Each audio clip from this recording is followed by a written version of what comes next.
नमस्कार. मी श्रीराम बाकरे आणि आपण पाहत आहात नर्मदा तीरीचा यात्रिक. तर मंडळी, काल आम्ही त्या रिछाई या गावी होतो आणि तिथे कटारिया बंधूंकडे आम्ही रात्री आसन लावलं होतं. तर तिथे असं झालं, जे कोल्हापूरचे आमच्याबरोबर उपचार करणं ॲक्युप्रेशर उपचार करणारे जे परिक्रमावासी होते, त्यांनी त्या कटारिया बंधूंपैकी एकाला त्यांना काही त्रास होत होता, असं पाठीचा वगैरे दुखण्याचा असा त्रास होत होता.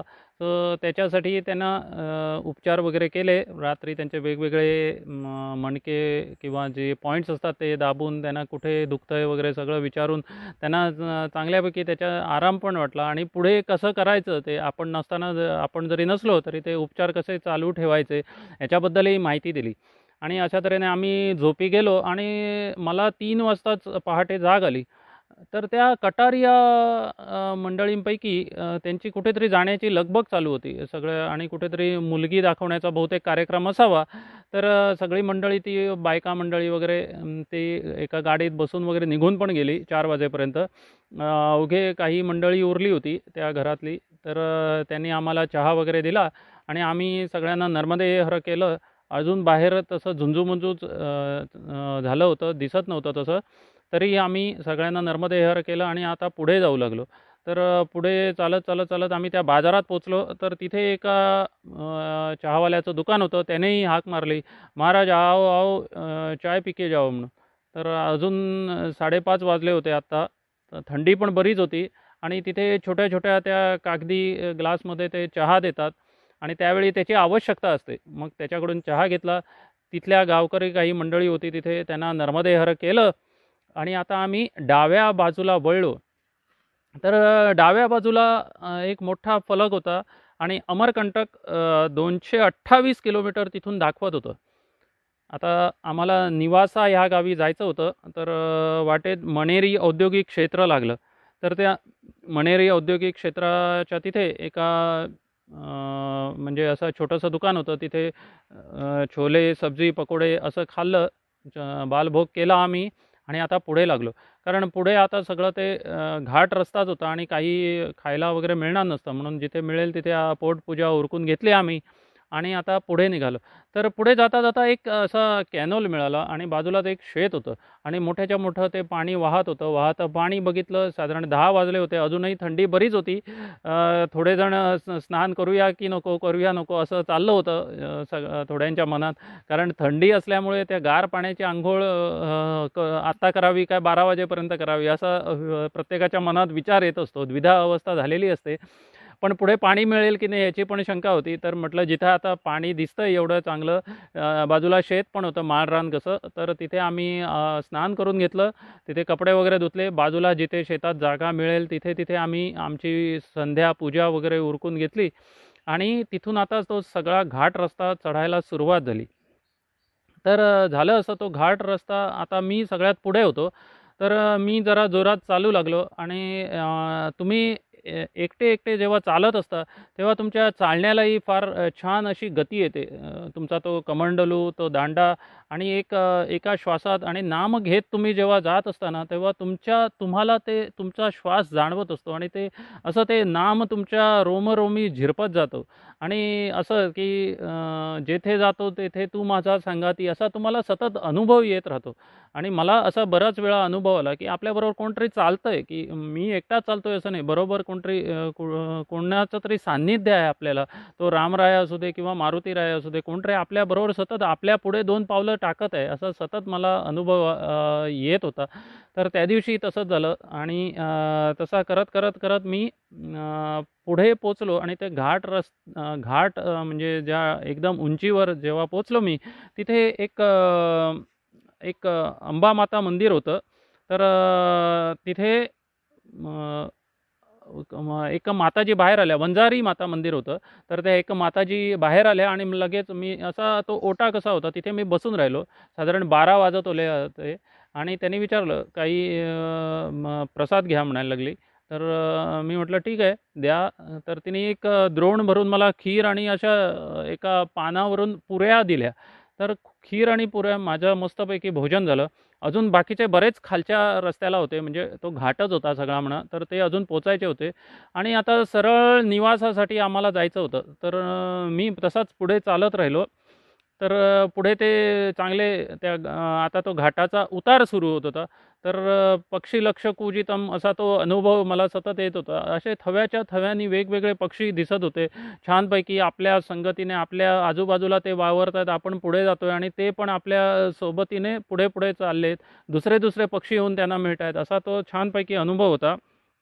आणि ते वंजारी माता मंदिर सोडलं आणि तिथे सक्री ह्या गावात त्याआधी लंबू बाबा यांची एक नर्मदा कुटी होती.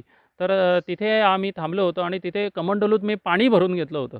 तर एवढा तो सगळा घाट माथा काढून होईपर्यंत मला ते कमंडलूतलं पाणी पुरलं. परत त्या वंजारी माता मंदिर होतं तिथेही पाणी भरून घेतलं आणि आता पुढे जाऊ लागलो. तर आता आम्ही डांबरी सडक ओलांडली आणि सुमारे बिछोरी या गावात आम्ही पोचलो. आता बिछोरी या गावात जायच्या आधी एक असा लांबच्या लांब एक सरळ असा सडक मार्ग लागला होता. तर त्या आणि दोन्ही बाजूला असं ते गाव होतं आणि मधूनच त्या गावातून तो रस्ता जात होता आणि मी एकटाच चालत होतो. एवढ्यात असं झालं की मी एका झोपडीतून एक बाई ओरडत-ओरडत तिच्या कडेवर एक मूल होतं आणि हातात एक छोटं लहान मूल होतं. तर ती कसंबसं सावरत-सावरत त्या दोघांना पळत-पळत माझ्या समोर आली तिकडे आणि बघितलं तर काय तिच्या मागून तिचा दारुडा नवरा तिला मारण्यासाठी येत होता आणि करता-करता माझ्या एका नजरेच्या टप्प्यात ती पोचली त्याच वेळी आणि त्याने अक्षरशः भला मोठा असा धोंडा उचलला तिच्या वर मारण्यासाठी आणि मी तर त्या रस्त्यावर होतो आणि ते जरा खालच्या बाजूला होते. मी तिथूनच जोरात ओरडलो त्याच्यावर आणि त्याला दांडाच दाखवला. माझ्या हातात तो दंडा होता. तो अशा तऱ्हेने मी दाखवला, की म्हणजे मला आताही हसू येतं. मी ते कशा तऱ्हेने त्याच्यावर ओरडलो त्यावेळी. पण ते असं एक अचानक असा तो प्रसंग आला, की ती एकतर तो तिच्या डोक्यावर घालणार आणि तिच्या हातात एक मूल आणि कडेवर एक मूल असं. तर ती बिचारी ओरडत होती. आधी त्याने तिला मारलं पण होतं. तो धावत-धावत ती आली होती त्या आपल्या झोपडीतून.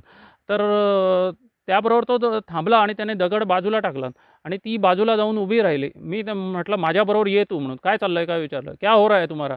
तर "ये ऐसा करती है, वो करती है." सगळं तो काय-काय दारूच्या नशेतच होता. तो सांगायला लागला. मी म्हटलं, "माझ्याबरोबर यायला लाग तू. माझ्या मागोमाग यायचं." तर तो हो ना, हो ना करता-करता तो त्या रस्त्यावर आला. रस्त्यावर आल्याबरोबर मी त्याला सांगितलं, "माझ्या मागोमाग चालायचं." असं दरडावून सांगितल्याबरोबर, "मेरे पीछे आओ, मुझे आगे का रास्ता दिखाओ." तर तो म्हणा, "दिखाता हो, दिखाता हो." तो जरा असा वरमला आणि करत ते गावातले सगळे लोक हा प्रसंग बघतायत. ते सगळे दोन्ही बाजूने ते उभे आहेत गावातले लोकं. सडकेच्या दोन्ही बाजूने मधून सडक जाते आणि आम्ही दोघंच आणि तो महाराजामागून ते गावातल्या लोकांना हसू यायला लागलं. एक महाराजामागून हा दारुडा जातोय म्हणून. असं मी सुमारे त्याला 15-20 मिनिटं चालवला माझ्या मागून. "आगे का रास्ता दिखाओ, आगे का रास्ता दिखाओ." असं करत शेवटी तो और नहीं हो रहा है मेरे से चलना नहीं हो रहा है, चलना नहीं हो रहा है म्हणून त्याने शेवटी 15 मिनिटानंतर त्या रस्त्यावरच लोळण घेतली. ठीक आहे, माझं काम झालं होतं. ती बिचारी त्याच्या त्रासातून थोड्या वेळापुरती काय होईना तिची सुटका झाली होती आणि तो दगड तिच्या डोक्यात पडण्यापासून वाचवला होता. तर हे ते दृश्य माझ्या कायम मनात राहिलं. निदान एक तरी चांगलं काम झालं त्या दिवशी असं मला वाटलं आणि असं करत आम्ही त्या गुंदवली या गावी पोचलो आणि तिथे बिझोरी या गावी पोचलो आणि तिथे एक तळं होतं आणि तळ्याच्या काठी एक मंदिर होतं. त्या मंदिरात आम्ही त्या रात्री आसन लावलं. आता तिथे काय झालं, की सकाळपासूनच जोरात पाऊस सुरू झाला. आता पाऊस झाला तर आणि संगमरवरी फरशीवर आम्ही तिथे झोपलो होतो. तर एकतर ती झोप लागेना कारण ती फरशी थंडगार झाली होती आणि जोरात पाऊस चालू झाला. त्याच्यामुळे थंडी पण होती आणि जोरात वाराही सुटला त्या दिवशी. तर 6 पर्यंत थोडा वेळ झोपून राहिलो. कशीबशी पाऊस जातोय काय याची वाट बघितली. पण पाऊस तो काही हटायला तयार होईना आणि जरासा कमी झाल्यानंतर आम्ही लगेच पुढची वाट धरली. आता म्हटलं इथे या मंदिरात थांबूनही काय उपयोग नाही. तिथे रात्री त्या गावातल्या लोकांनी खिचडीची वगैरे व्यवस्था केली होती. पण झालं असं की रात्री त्या मंदिरातही असा प्रकार झाला की अचानक एक माणूस आला आणि तो सगळ्यांच्या म्हणजे प्रत्येकाच्या बॅगकडे येऊन झोपत होता, थोडा वेळ पुढे जात होता. आम्हाला वाटलं तो गावकरी आहे म्हणून, आणि गावकऱ्यांना वाटलं तो परिक्रमावासी आहे. आम्ही त्याला ओळखत नव्हतो आणि तेही त्याला ओळखत नव्हते, ते गावातले लोकं. मग शेवटी एकाला तो संशय आला, एका परिक्रमावासीला. त्याने जोरात त्याला विचारलं, "कोण हो तुम्ही?" काय म्हणून. त्याबरोबर तो थोडासा घाबरला आणि एका कोपऱ्यात जाऊन बसला. मग त्याने गावकऱ्यांना सांगितलं, "हा कोणतरी वेगळा माणूस आहे, ह्याची तुम्ही चौकशी करा" म्हणून. त्याबरोबर सगळ्यांनी त्याला गराडा घातला आणि विचारलं, "कोण तू? कुठून आलास? काय इथे कशाला आला?" तर तो सांगत होता, "मी यात्रा करतो वगैरे असं तसं." आणि मग कुठे त्याच्याकडे ना धड आयकार्ड नाही, काही नव्हतं त्याच्याकडे. मग त्याचा विचार काहीतरी कोणाची तरी पिशवी लंपास करायचा असा विचार असावा कदाचित. पण ते काही त्याला शक्य झालं नाही आणि त्याने सगळ्यांनी त्याला आपला हिसका दाखवला, पण मारलं वगैरे नाही. पण असं जोरात विचारल्यावर तो वरमला आणि त्याला सांगितलं, "इथे ह्या कोपऱ्यातून हलायचं नाही सकाळपर्यंत. सकाळी उठून तुझं कुठे यात्रेला जाणार ते निघून जायचं" म्हणून. आता रात्रीची वेळ होती, तो तरी कुठे जाणार होता. पण सगळ्यांनी त्याच्यावर जणू पहाराच ठेवला होता. त्याच्यामुळे त्याला काही करता आलं नाही, शक्य झालं नाही. तर आम्ही तिथूनही सकाळी लवकर बाहेर सरलो. आता ते सगळं धुकंच होतं आणि सगळा गाव तो धुक्यात बुडाला गाव अशी परिस्थिती होती त्या दिवशी. आणि तर त्या विंध्याचल पर्वतरांगा थोड्याशा होय नाही, होय नाही अशा दिसत होत्या आणि लगेच त्या धुक्यात सगळ्या त्या बुडून जात होत्या. त्याच्यामुळे आम्ही तशाच अवस्थेत चालत होतो. रात्री पाऊस पण झाला होता. आता पहाटे सुरुवात केली आम्ही आणि शेतातल्या आश्रमात आम्ही थांबलो. तर त्या आश्रमात गेलो. बाजूलाच एक महादेव मंदिर होतं, गोशाळा वगैरे असं होतं आणि तिथे आम्ही भोजन वगैरे केलं दुपारी. आणि 7 मूर्तींसाठी भोजन करायचं होतं. तर ते महाराज म्हणाले, "हाँ, बना देंगे, आप थोड़ी देर इधर आराम कर लो." तर त्या जोराचा वारा पण येत होता आणि आता पुढे चालणं शक्य नव्हतं. पाऊस पण पडायला लागला आणि थंडी पण होती. आता असं झालं आमचं हे काय स्नान व्हायचं होतं आणि ते आश्रम आणि तो जरा मंदिर ते वरच्या बाजूला होता, महादेव मंदिर. मग आम्ही तिथे सगळं सामान तिथे ठेवलं आणि खाली रस्ता ओलांडून खाली आलो. तिथे तो हँडपंप होता. आता ते हँडपंपचं पाणी तर एवढं अक्षरशः थंड होतं, पण काही इलाज नव्हता. कसंबसं त्याच्याकडून 1-2 अशा कमंडलू भरून ते स्नान केलं. कसंबसं कपडे वाळत घालायला तिकडे आणले, परत त्या आश्रमात लावले आणि तिथे तोपर्यंत त्या भंडारींनी 7-8 जणांसाठी चांगल्यापैकी भोजन केलं. तर त्यांची गोशाळा वगैरे होती, ती बघितली तोपर्यंत आणि पुढे शहापुरासाठी चालू लागलो आम्ही. तर शहापुरा हे खरं मोठं गाव होतं आणि संध्याकाळ होता तिथे पोचलो. तर तिथे असं झालं की शहापुराच्या आधी ती नावंसुद्धा अशी म्हणजे आपल्याला कन्फ्यूज करणारी असतात, की शहापुराच्या आधी सहपुरा म्हणून एक गाव लागलं 1 किलोमीटर अलीकडे. तर त्या सहपुरा इथे एक दुर्गा माता मंदिर होतं आणि तिथे एक तळं होतं. तर ते तळं अक्षरशः असं हिरवं कंच झालं होतं. तर ते स्नान वगैरे करणं काही शक्य नव्हतं तिथे. तर कारण ते लोकं कपडे तिथेच धुवत होते, तिथेच ते प्लास्टिक पण टाकलं होतं आणि तिथेच ते खरं तर एवढं मोठं ते तळं होतं, की पण त्याची निगा राखली गेली नव्हती आणि ते हिरवं-हिरवंगार असं ते तळं झालं होतं. तर एका बाजूलाच ते कपडे धुत होते आणि एका बाजूला ते थोडीशी जिथे जागा उरली होती तिथे मी फक्त गेलो. तो कमंडलू भरून घेतला आणि तिथून स्नान न करताच फक्त हात धुतले आणि पुन्हा त्या मंदिरात आलो. मंदिराच्या बाजूलाच आम्हाला एक खोली देण्यात आली होती आणि तर तिथे आम्ही त्या दिवशी थांबलो आणि रात्री आसन लावलं. पण तत्पूर्वी काय झालं, ते एक घुगवा म्हणून आम्हाला एक संध्याकाळी गाव मिळालं होतं आणि आम्ही असं त्या जंगलातूनच चालत होतो. तर ते घुगवा अशासाठी प्रसिद्ध आहे, की तिथे एक नॅशनल फॉसिल सेंटर आहे. आता फॉसिल्स म्हणजे जीवाश्म जे हिरवी कसं होतं, जे कोणाचे प्राण्यांचे वगैरे जीवाश्म तुम्ही ऐकले असतील, ते डायनोसॉरची अंडी वगैरे असं. पण त्या घुगवाची अशासाठी ते प्रसिद्ध होतं, की ते 4-4.5 कोटी वर्षापूर्वीचे झाडांचे जीवाश्म म्हणजे जी झाडं होती त्यांचे फॉसिल्स झाले होते. मोठेच्या मोठे ते दगडच झाले होते त्या झाडांचे आणि त्याच्यासाठी एक बाजूला एक अशी इमारत होती आणि त्याच्यात त्यांनी त्याचं संग्रहालय केलं होतं त्या जीवाश्मांचं फॉसिल्सचं. पण बघा आता ते रस्त्याच्या बाजूला आम्ही जात होतो. रस्त्याच्या बाजूने 2 मिनिटावरच ते संग्रहालय होतं आणि मोठेच्या मोठे तिथे बोर्ड पण होता. त्यांचा फलक होता की नॅशनल फॉसिल सेंटर घुगवा म्हणून. मी म्हटलं, "हे फॉसिल सेंटर आहे, आपण बघूया." बाकीच्यांना म्हटलं. तर ते म्हणाले, "काय बघायचं त्याच्यात? आम्ही येणार नाही." तर मी म्हटलं, "मी जाऊन येतो. तुम्ही 5 मिनिटं इथेच रस्त्यावर बसा."